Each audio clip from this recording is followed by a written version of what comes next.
어떤 한 해의 마지막 순간이 다가왔습니다. 올해는 하도 많은 사건들이 있어서 빨리 지나갔으면 좋겠다 하는 생각을 가지신 분들도 많으실 것 같습니다. 우리를 향하신 하나님의 뜻은 그렇게 심오하거나 어려운 게 아닙니다. 매우 쉽고 간단한 것입니다. 우리를 향하신 하나님 뜻이 뭘까요? 데살로니가전서 5장 같이 읽겠습니다. 시작. 항상 기뻐하라, 쉬지 말고 기도하라, 범사에 감사하라. 이것이 그리스도 예수 안에서 너희를 향하신 하나님의 뜻이니라. 아주 깊고 어려운 게 아니죠. 쉽고 간단합니다. 항상 기쁘고 범사에 감사하면서 행복하게 사는 것. 그러려면 기도에 게으르면 안 되겠죠. 부모님들 한번 생각해 보세요. 우리 아이가 어떻게 살기를 원하는지 가장 원하는 거. 명문대학 가는 거 좋겠죠. 박사가 되고 남들이 부러워할 만한 직장에 다니는 거 좋겠죠. 하지만 불행하게 늘 근심 걱정에 쫓기듯 그렇게 살아간다면 부모의 마음은 아플 거예요. 우리 아이들이 행복하게 살아가는 것 가장 원하겠죠. 하나님도 마찬가지죠. 하나님의 뜻, 우리가 어떻게 살기를 원하시냐면 기쁘고 감사하게 행복하게 살길 원하세요. 누구나 할 수 있어요. 하나님의 뜻이 좋은 대학에 가야 되고 좋은 직장 가야 되고 사업에 성공해서 헌금 많이 해야 되고 1년에 전도는 20명씩은 해야 되고 기도를 하루에 2시간씩은 해야 되고 이런다면 몇 명이나 하나님의 뜻대로 살 수 있을까요? 하지만 하나님의 뜻은 그러한 어떤 성공과 업적이 아니에요. 우리를 향하신 하나님의 뜻은 그냥 행복하게 하루하루 사는 거예요. 너희를 향하신 하나님의 뜻이라고. 기쁘게 사는 거. 감사하면서 행복하게 사는 것. 그런데 왜 우리는 믿지 않는 세상 사람들도 아니고 예수님을 믿는 그리스도인임에도 불구하고 이렇게 기쁘고 감사하게 행복하게 살지 못할까요? 기뻐하고 또 기도하면서 감사하며 살아가려면 하나님의 삶의 방식을 따라야 되거든요. 하나님의 삶의 방식, 우리가 지난 주일부터 골로새서를 묵상했는데요. 골로새서 3장 1절에서 14절 말씀에 보면 이런 구조로 되어 있습니다. 1절에서 4절은 원리예요. 그리고 5절에서부터 11절까지는 부정적인 내용을 중심으로 그리스도인의 삶의 원리를 이야기하고요. 그 다음 12절부터 14절까지는 긍정적인 내용을 중심으로 마지막 15절에서 17절까지는 세 가지 당부하는 내용으로 이루어져 있거든요. 오늘은 14절까지 1절, 4절은 지난 주일에 묵상했으니까 간단히 살펴보고요. 5절부터 좀 보겠습니다. 먼저 원리인 1절에서 4절을 같이 읽겠습니다. 시작. 그러므로 너희가 그리스도와 함께 다시 살리심을 받았으면 위의 것을. 거기는 그리스도께서 하나님 우편에 앉아 위의 것을 생각하고 땅의 것을 생각하지 말라. 이는 너희가 죽었고 너희 생명이 그리스도와 함께 하나님 안에 감추어졌습니다. 우리 생명이신 그리스도께서 나타나실 그때 너희도 그와 함께 영광 중에 나타나. 예수님을 믿는다는 것은 예수님과 함께 십자가에서 죽었고 예수님과 함께 다시 부활했다라는 것을 의미합니다. 우리는 그리스도와 함께 죽었고 그리스도와 함께 다시 살리심을 받았어요. 예수님 안에서 다시 살리심을 받은 그 우리의 새로운 생명의 생명은 하나님 안에 감추어져 있어요. 3절에 있는 것처럼. 세상 사람들은 잘 몰라요. 감추어져 있어서. 나중에 주님이 다시 오실 때 우리도 영광 중에서 주님을 맞이하게 될 텐데 그때 세상 사람들이 알게 됐죠. 예수님을 믿는 것이 얼마나 위대한 축복이었는지를. 지금 몰라요. 예수님을 믿는 우리는 그리스도와 함께 죄에 대해서 세상에 대해서 죽었고 그리스도와 함께 하나님에 대해서 살아난 새로운 삶을 살게 되거든요. 그러니까 이제 우리는 천국 시민이에요. 당연히 천국 시민답게 이 땅에서 살아야죠. 위의 것을 생각해라. 거기는 그리스도께서 하나님 보좌 우편에 앉아 계신다. 우리는 예수 그리스도 안에서 죽었고 예수 그리스도 안에서 다시 살아났으니 그렇게 하나님의 자녀가 되었고 천국의 백성이 되었으니 이제는 예수 그리스도가 계신 위의 것을 생각하고 땅에서 살지만 땅의 것을 생각하면서 살지 말아라. 이 세상에 있는 것들 때문에 일희일비할 필요 없다는 거예요. 늘 우리의 마음속에는 예수 그리스도가 계신 저 위를 바라보면서 이제 몇 시간이 지나면 조금 지나면 우리는 위를 향해서 좀 더 접근한 거예요. 날마다 우리는 위를 향해서 주님 다시 만날 날을 향해서 가까워지고 있어요. 또 한 해 우리는 주님이 계신 위를 향해서 접근했겠죠. 그러니까예요. 우리는 하나님의 백성, 우리는 천국 시민, 그러니 우리는 땅에 살지만 위에 계신 예수 그리스도의 통치를 받으면서 예수님 생각하면서 살라는 거예요. 그러면 어떻게 살아야 되냐? 이제 구체적으로 5절부터 11절까지는 부정적인 것을 중심으로 우선 7절까지 같이 읽죠. 시작. 그러므로 땅에 있는 지체를 죽이라. 곧 음란과 부정과 사욕과 악한 정욕과 탐심이니 탐심은 우상 숭배니라. 이것들로 말미암아 하나님의 진노가 임하느니라. 너희도 전에 그 가운데 살 때에는 그 가운데서 행하였으나. 아멘.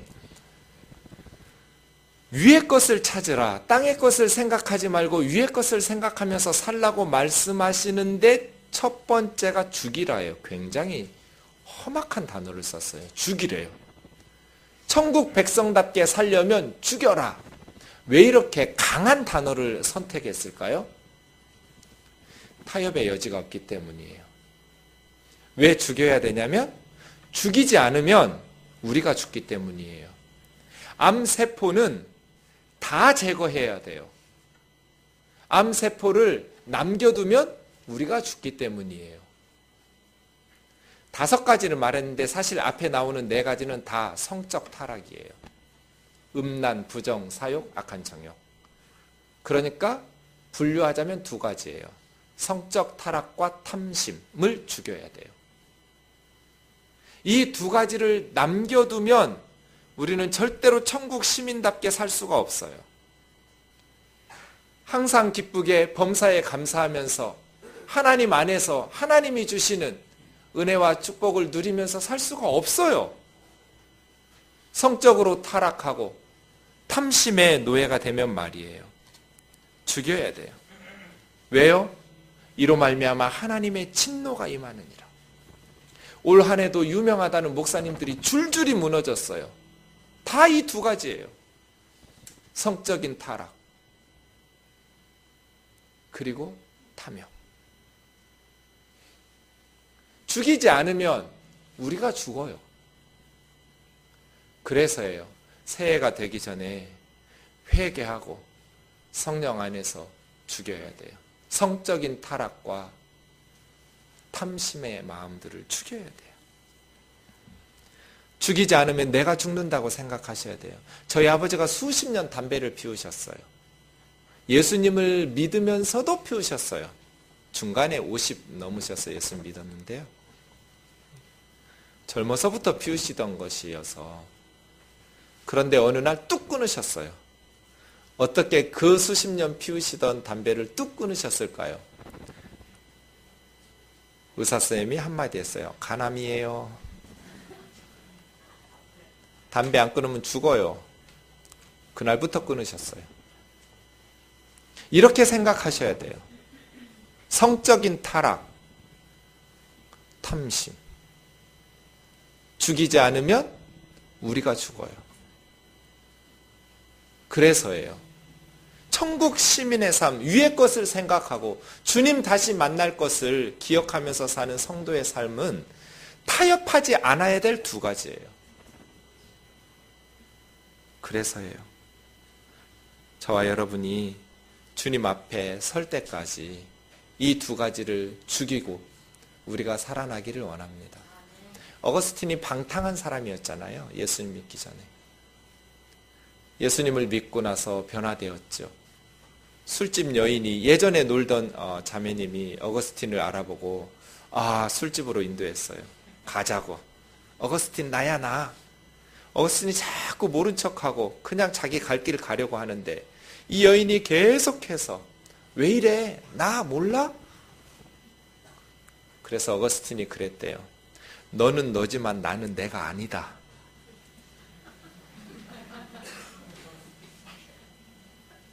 너는 너지만 나는 더 이상 내가 아니야. 예수님 믿기 전에 여인들과 함께 사생활을 낳고 술을 즐기면서 그렇게 방탕하던 어거스틴이 더 이상 아니라는 거예요. 죽여라. 왜요? 그렇지 않으면 하나님의 진노를 받을 테니까.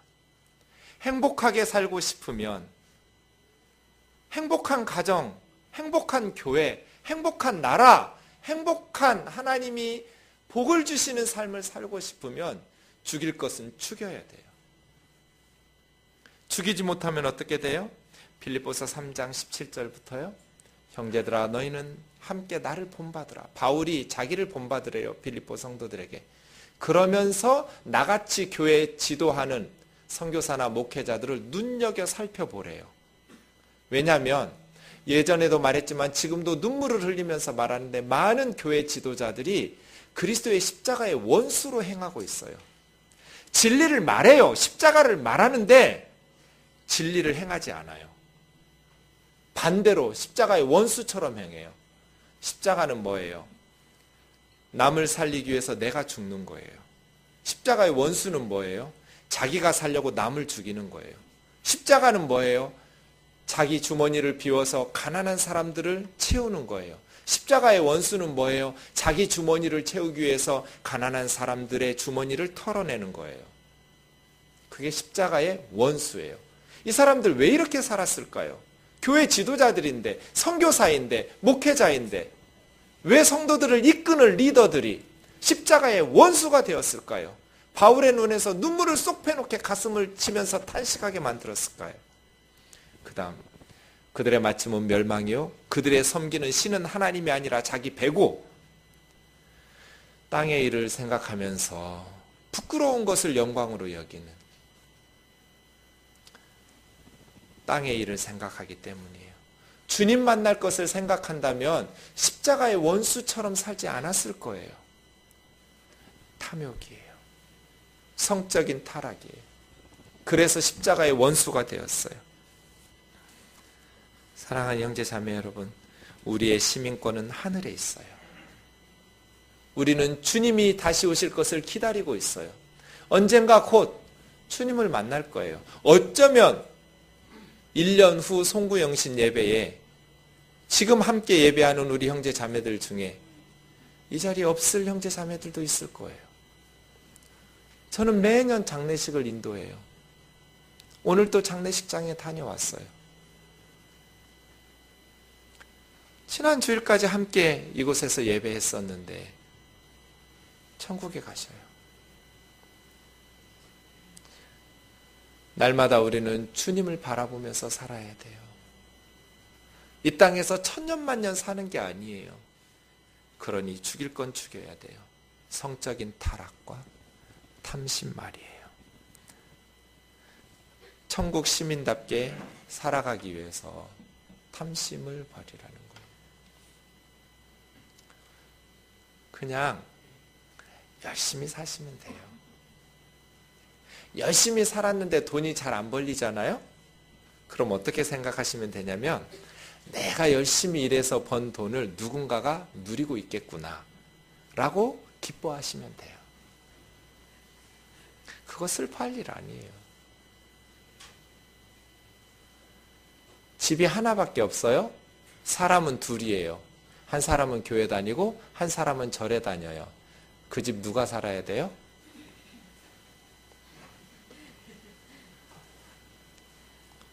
절에 다니는 사람이 살아야죠.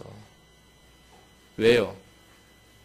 우리는 천국에 가서 살 거니까 절에 다니는 사람 이 세상에서라도 좋은 집 살아봐야죠. 천국 갈 우리가 이 세상에서도 꼭 좋은 집을 꼭 살아야겠어요? 하나님 주시면 아멘하고 살면 돼요.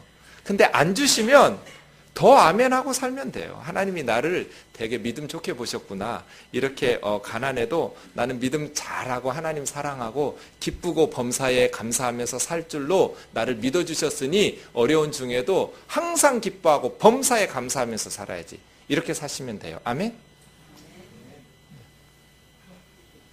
진짜예요. 그리스도인은 실패가 없어요. 항상 성공해요.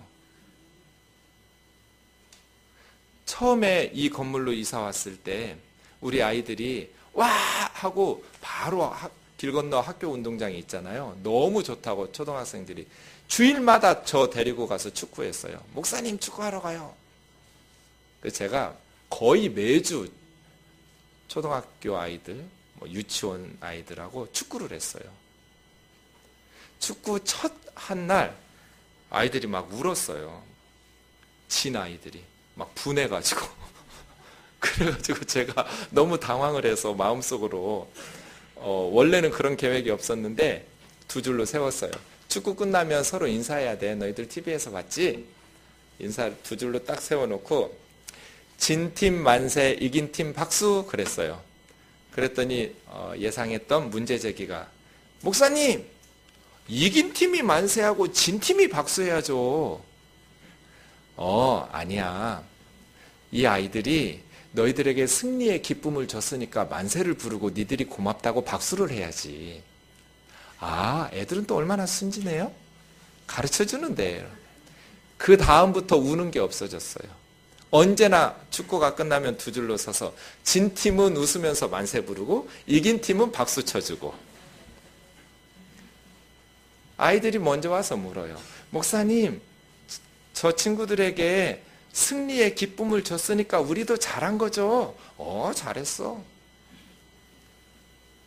1등만 하면 1등이 무슨 잘난 척 할 수 있겠어요. 우리가 밑에 깔아줘야 그 사람들이 잘난 척도 하고 그렇지 않아요? 다 건강하면 의사 선생님들이 그렇게 고생해서 공부했는데 이게 재미가 없잖아요, 인생이. 우리가 아파줘야. 그렇게 힘들게 공부한 거 써먹기도 하고. 근데 죄는 짓지 마세요. 힘들게 공부한 변호사들 생각해서 죄는 그거는 아닌 것 같아요. 제가 보니까. 어쨌든 하나님의 백성들이 걱정할 게 뭐가 있어요. 천국 백성들이 분해할 게 뭐가 있냔 말이에요. 하나님께서 형통하게 많은 열매 주시면 멋들어지게 어려운 이웃들을 돌아보면서 예수 그리스도의 제자답게 십자가의 원수처럼 살지 말고 예수님처럼 죽어가는 사람들 살려내고 굶주리는 사람들 먹이고 하나님께서 우리의 일을 형통하게 하시면 많은 것을 베풀면 돼요. 검소하게 사시면서. 열심히 일했는데도 게으른 건 아니에요. 그건 죄예요. 성실하고 열심히 부지런히 했는데도 열매들이 많지 않으면 내가 열심히 일했지만 나와 함께 경쟁했던 저 사람들에게 승리의 기쁨을 줬으니 그거 패배하고 억울해하면서 땅을 치고 통곡할 일 아니잖아요. 하루하루 그렇게 성실히 살았으면 된 거죠. 탐심을 버려라. 열심히 성실하게 일하되 그 결과와 목적 때문에 결과 때문에 분노하고 미워하고 시기하고 질투할 필요는 없어요. 한 사람만 1등만 이기고 모든 사람을 다 실패자로 만드는 이 세상을 단호히 거부할 수 있어야 돼요. 범사에 감사하면서 하나님께서 주신 것에 감사하면 돼요. 좀 전에 봤잖아요. 캄보디아 아이들이 얼마나 비참하게 살아가고 있는지. 우리 아이들 저렇게 사는 아이들 없잖아요. 감사할 게 너무 많아요. 탐심을 죽여라. 탐심이 우상숭배라는 거예요. 그 다음 벗어버릴 것이 있어요. 6가지예요. 8절부터인데요. 분함, 노여움. 분함은 이 분노하는 감정이고요. 그것을 폭발하는 게 노여움이에요. 악의는 다른 사람에 대해서 나쁜 뜻을 가지는 거예요. 나쁜 생각. 비방은 뒤에서 험담하는 거예요. 그리고 부끄러운 말. 이 부끄러운 말은 아이스크로로기아라는데요. 아이스크로스가 상스러운, 레고가 말하다예요. 상스러운 말. 한 단어예요. 부끄러운 말, 음담패설 같은 거예요. 그리고 거짓말. 6가지는 벗어버려라. 너희는 천국 시민이니 이제 악한 분노 벗어라. 툭하면 화내고 성질내고 소리 지르고 벗어버려라. 다른 사람을 못되게 하는 나쁜 생각들, 나쁜 악한 뜻들 벗어버려라. 어울리지 않으니까. 그리고 비방, 뒤에서 깎아내리고 수군덕거리는 당사자에게 말하세요. 당사자에게 말할 용기가 없으면 하나님 앞에 기도하세요. 하나님 앞에 토해내세요. 하나님 앞에 토해냈는데 속이 후련하지 않으면 어떻게 해야 될까요? 당사자에게 가서 뭐라고 하자니 용기가 없고, 하나님 앞에서 기도만 하자니 속이 후련하지 않고, 비방, 뒷담화는 하지 말라 그러고, 그럼 어떻게 해야 될까요? 목사한테 오세요. 그래서 다 욕하세요.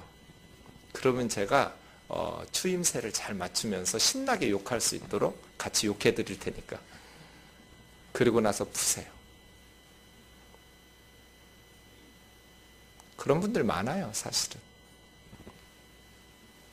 하지만 누가 누구에게 얘기한지를 모르기 때문에 우리 교회 아무 문제 없죠? 제가 입을 뻥끗하는 순간 교우 관계가 굉장히 힘들어져요. 그런데 그래 본 적이 없어요. 비방하지 마라. 뒷담화하지 마라. 다른 사람을 깎아내리지 마라. 상스러운 말 하지 마라. 성도의 입술에, 찬송하고 기도하는 그 입술에, 하루에도 몇 번씩 하나님을 언급하는 그 입술로 음담패설하지 마라. 욕하고 저주하지 마라. 거짓말도 하지 마라. 그것이 우리에게 어울리지 않기 때문이에요. 보면 분노에서 말로 옮겨졌어요. 항상 기쁘게 살려면 관계가 좋아야 돼요. 범사에 감사하면서 살려면 관계가 좋아야 돼요.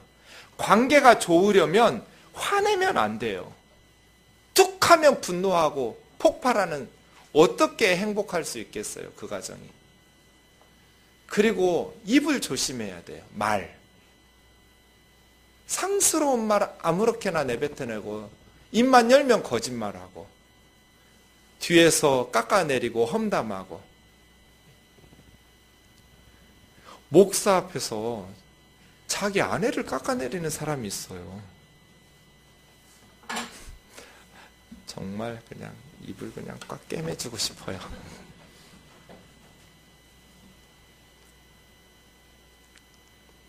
비방하지 마라.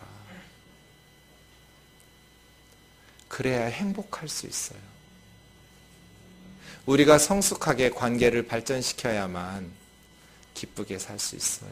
하나님 우리 그렇게 살기를 원하세요. 그 다음 긍정적인 것들이 있어요. 12절 같이 읽지요. 시작. 그러므로 너희는 하나님이 택하사 거룩하고 사랑받는 자처럼 긍휼과 자비와 겸손과 온유와 오래 참음을 옷 입고. 벗어버릴 것 6가지가 있지만 입어야 될 것도 있어요. 그런데 3가지. 하나님이 택하셨다, 거룩한 자들이다, 하나님의 사랑을 받는 자들이라는 3가지 신분에 대해서 이야기하고 있어요. 저와 여러분은 하나님이 선택하셔서 하나님의 자녀가 되었어요. 하나님께서 부르셨을 때 우리가 믿음으로 응답했거든요. 그래서 하나님께서 구별해서 거룩하게 만드셨어요.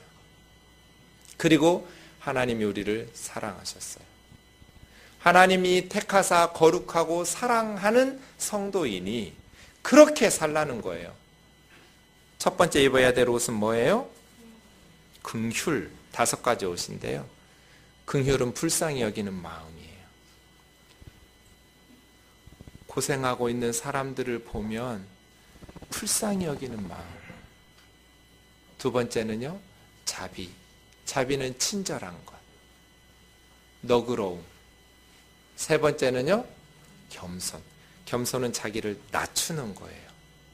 네 번째 옷은요, 온유. 온유는 따뜻하고 부드럽게. 마지막 다섯 번째는 오래 참음이에요.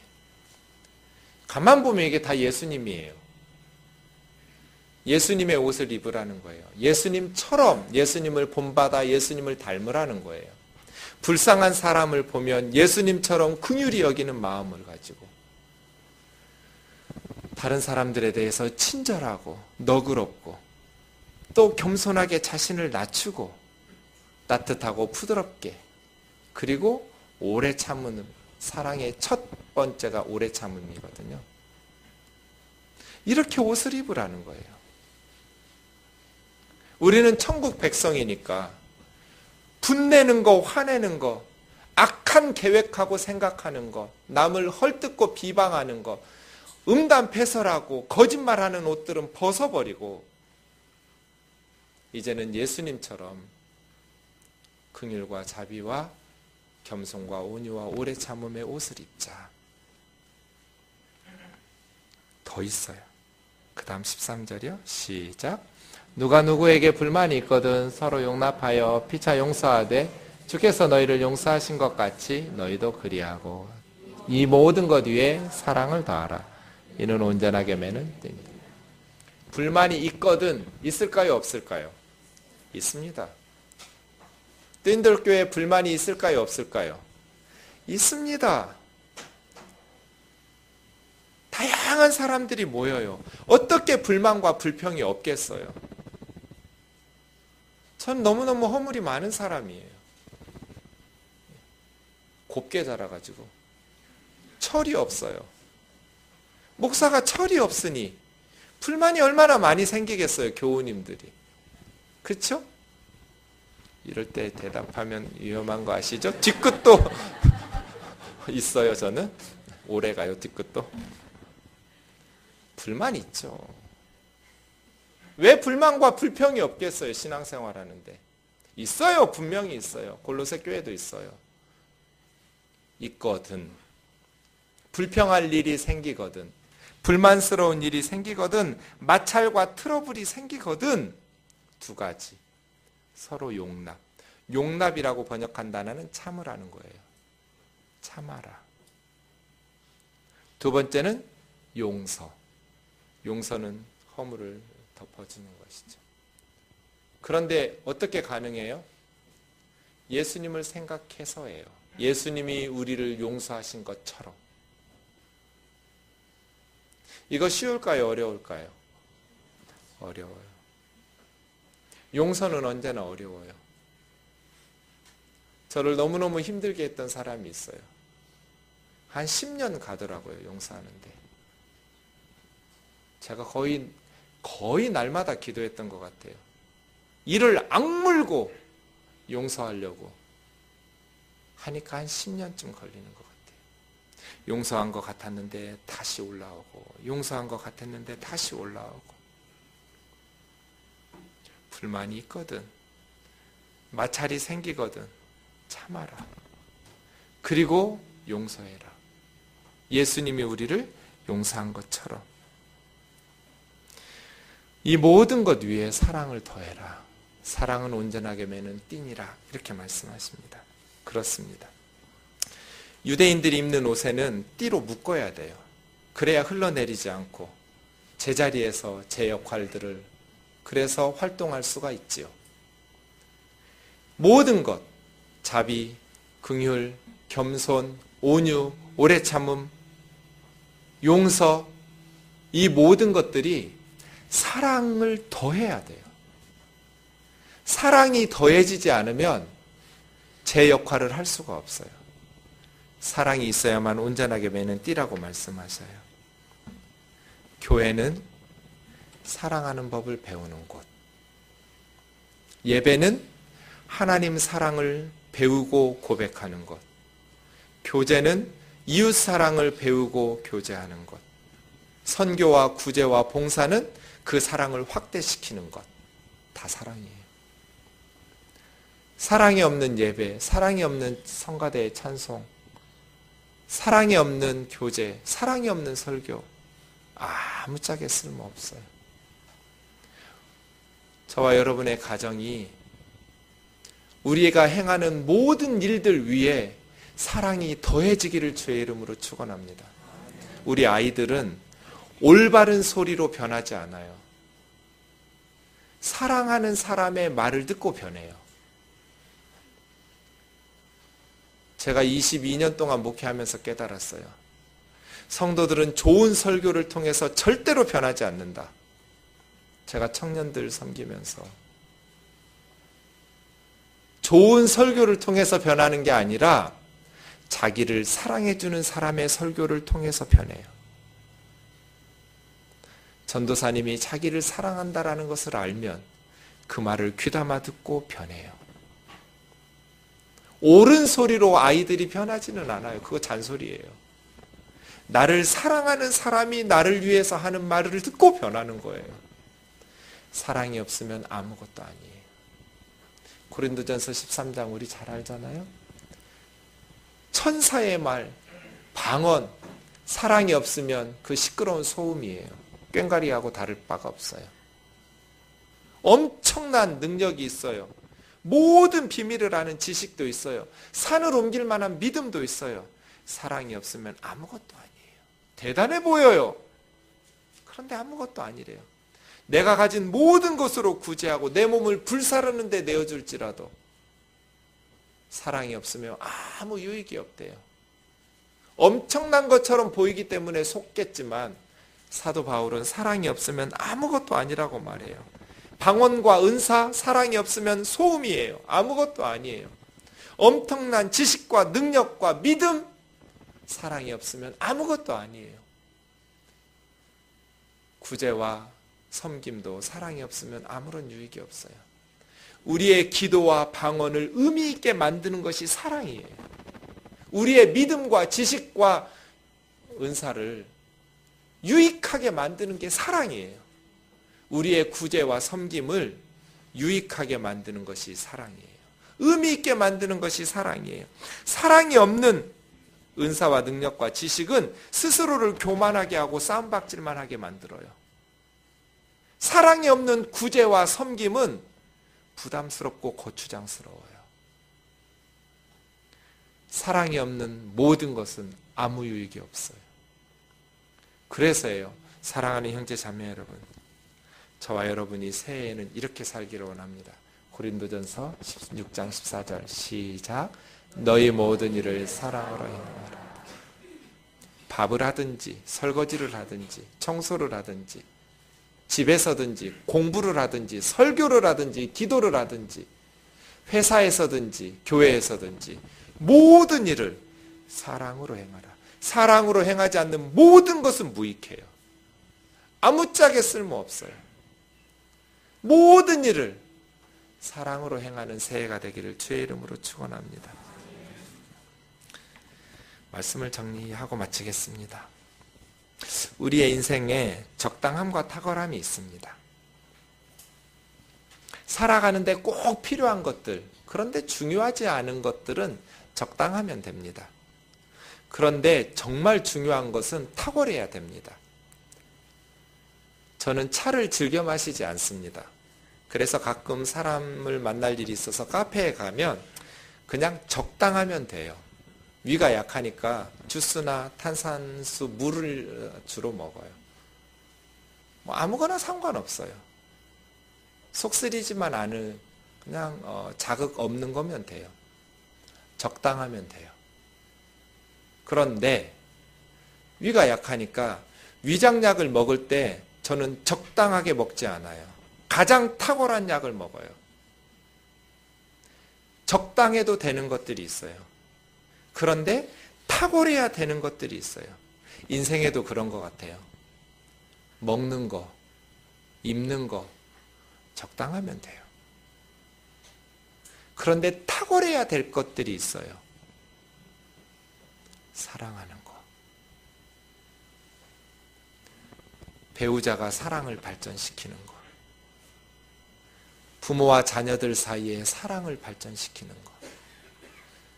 정말 비방하고 힘들게 하고 불만과 불평이 생기게 하는 성도들에게 용납하고 용서하면서 예수님의 사랑을 실천하는 것. 우리의 간격은 아는 것과 모르는 것 사이는 별로 크지 않은 것 같아요. 아는데 아는 것을 실천하는 것과 실천하지 않는 것의 간격이 너무 큰 것 같아요. 모르지는 않아요. 그런데 실천을 못해요. 그래서예요. 기도부터 시작해야 돼요. 쉬지 말고 기도하라가 항상 기뻐하라와 범사에 감사하라를 양쪽에서 잡고 있어요. 가운데에서. 쉬지 말고 기도해라. 그러면 항상 기뻐하고 범사에 감사할 수 있게 돼요. 너무너무 힘들게 한 사람이 있어요. 어떻게 용납하고 용서할 수 있을까요? 기도하면 돼요. 기도하기 시작하면 정말 이해하기 어렵고 너무너무 싫었던 사람이 어느 순간 내 마음속에서 이해가 되고 긍휼히 여기는 마음이 생겨요. 기도하게 되면 정말 하나님 앞에 억울하고 분하고 너무너무 서운하고 그랬던 일들이 감사가 돼요. 그래서예요. 기도로부터 항상 기뻐하고 범사에 감사할 수 있는 저와 여러분 되기를 원합니다. 전도하려고 하지 마세요. 여러분과 제가 전도하려고 하기 때문에 사람들이 교회 안 나오는 거예요. 사랑하려고 하면 돼요. 진심으로 그 사람을 이해하고 아껴주고 소중히 여기고 사랑하면 교회 가지 말자고 해도 같이 따라 나올 거예요.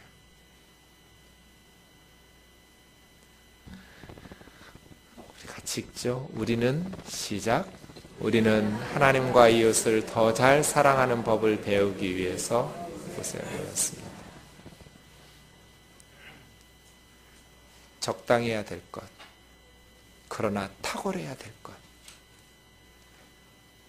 저와 여러분이 2017년 새해에 하나님의 사랑, 또 이웃을 사랑하는 것을 배워서 탁월하게 하나님의 뜻을 행하면서 기쁘시게 하는 저와 여러분 되기를 주의 이름으로 축원합니다.